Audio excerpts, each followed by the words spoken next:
Today we're going to be checking out the Logitech MX Mini for Mac. Now this keyboard does come in the regular version as well, which we'll be covering in another video, but today we're going to be seeing what the for Mac version is, and we're going to be making a dedicated video showing the differences between both of the keyboards. So once you get everything out of the box, here's what's included. You get this nice and beautifully designed keyboard along with a USB-C to USB-C cable. Now this keyboard is going to have an ultra low profile layout. As you can see from the side here, the keyboard is super duper slim, and there are going to be no adjustable legs on the back to create that ultra low layout where your keyboard isn't going to be bulging up like mechanical or traditional keyboards. Aesthetics themselves, super clean, in love with this look. It feels very Apple-like, and I'm a big fan of the for Mac version products that Logitech has been releasing lately. So the build quality feels okay with this keyboard for the most part. It's not going to be made of metal, it's all going to be made of plastic with like a little gloss to it, as you can see right here in the light.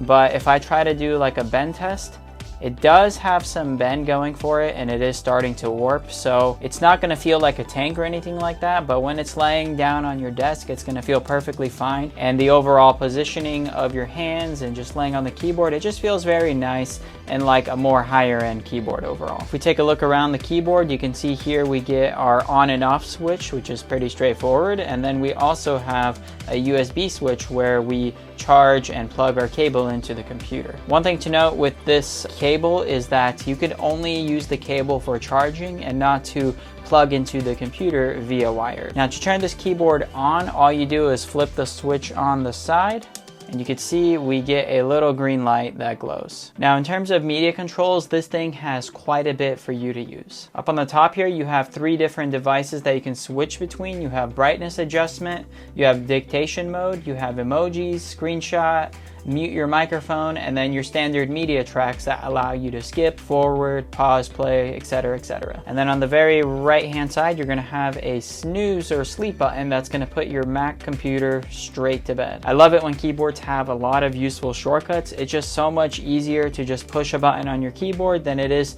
to drag your mouse to a specific application or setting and then get what you want done that way. So the keycaps on this keyboard are going to be fairly straightforward. These are going to be using scissor cap key switches, and what that means is if we look on the box, this is kind of the shape of the keycap. You can see there's like a little X under the keycap, and basically what that means is every key is going to have like a little scissor effect that's going to make the key press down, and then it presses into a rubber dome switch. Here's a quick typing test on the MX Keys Mini for Mac for y'all to hear what this thing sounds like.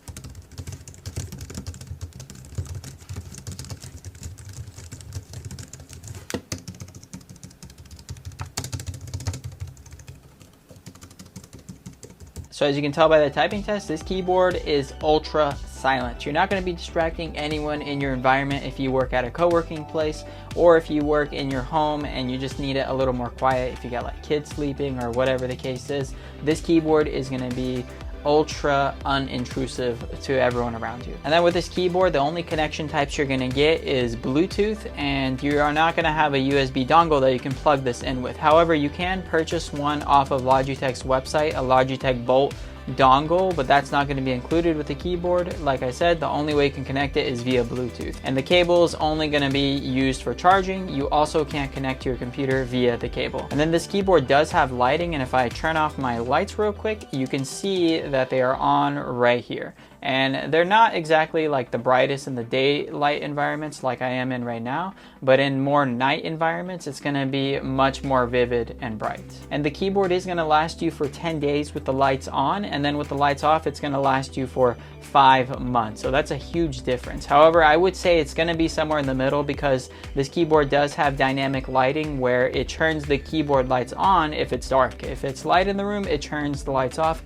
So it's pretty smart like that. And you can configure these settings for the keyboard in the software, which is going to be really cool. So this was more of a first impressions video, nothing super in depth. I'm going to be doing a dedicated review video on this in the near future. So with that being said, if you want to see that, it's going to be listed right up here when the video is done.